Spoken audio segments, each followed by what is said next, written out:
Hey guys, আসসালামু আলাইকুম। Page এবং ইউটিউব চ্যানেল যে যেখান থেকেই দেখছো, কেমন আছো তোমরা সবাই? আশা করি অনেক অনেক ভালো আছো, আমিও ভালো আছি। তো দুপুরবেলা দেখতেই পাচ্ছ, গরমে আমার অবস্থা খুবই খারাপ। এখন রান্না বসিয়ে দিয়েছি, যেহেতু আজকে শুক্রবার। তো পাঙাশ মাছ রান্না করছি লাউ দিয়ে। তো প্রতিদিন ভেজেই রান্না করি আমি, কোনো পুকুরের মাছই কাঁচা রান্না করি না। তা আজকে মনে হলো প্রত্যেক দিন ভেজে খেতে ভালো লাগে না, একঘেয়ে হয়ে যায়। ওই জন্য আজকে একটু কাঁচাই রান্না করছি। কাঁচা বলতে আজকে ভেজে রান্না করিনি, কষিয়ে কষিয়ে রান্নাটা করব। তো প্রথমে আমি পাঙাশ মাছগুলোকে কষিয়ে নিচ্ছিলাম।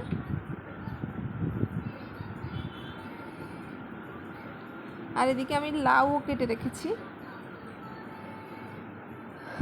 তো আমি যেহেতু ঢাকাতে থাকি, সেহেতু ওই যে পাঙাশ মাছ মাথাটাকে একদম, একটা পাতা আছে, কি পাতা যেন গ্রামে পাওয়া যায়, ওইটা দিয়ে ডললে একদম পরিষ্কার হয়ে যায়।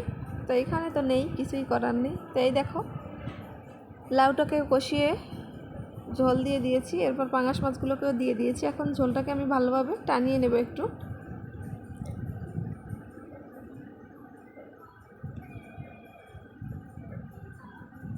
তো আমি রান্না করছি আর পাশাপাশি ঘরও গুছিয়ে নিচ্ছিলাম।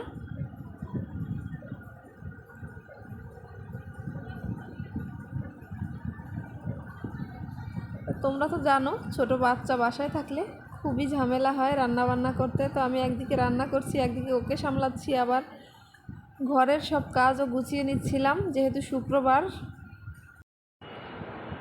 আরাফের বাবা নামাজ পড়ে বাসায় এসে খাওয়া দাওয়া করবে, তো আমি ওই হিসেবে তাড়াতাড়ি রান্না করছি, যেহেতু আমি 2-3টা রান্না করব। তো এদিকে আমি পাঙাশ মাছ দিয়ে লাউয়ের তরকারিটা একটু ঝোল ঝোল রেখে দিয়েছি, যেহেতু ডাল রান্না করব না, তাই এই তরকারিটা সবজির মতো করে রান্না করেছি। আর সাথে আমি একটু ভেন্ডি ভাজি করে নিচ্ছিলাম। তো এরপর আমি কিছুটা মাংস ভেজে নিয়েছি, আর এদিকে আমি আলুটাকেও কেটে রেখেছি। তো মশলাটাকে ভালোভাবে কষিয়ে নিচ্ছিলাম। ধোয়ার জন্য কিছুই দেখা যাচ্ছে না, প্রচুর পরিমাণে বাতাস হচ্ছে, জানালা দিয়ে বাতাস আসতেছে, তাই শুধু ধোয়া উঠছে। তো এখন আমি মশলাটাকে ভালোভাবে কষিয়ে নিচ্ছিলাম।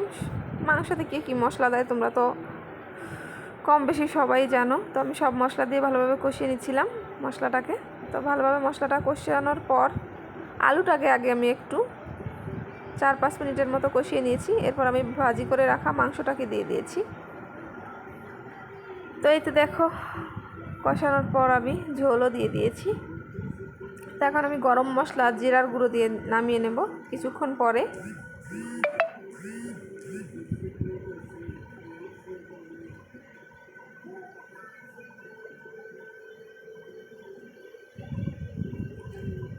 লবণ টবণ চেক করে নিয়েছি, সব কিছুই ঠিকঠাক হয়েছে।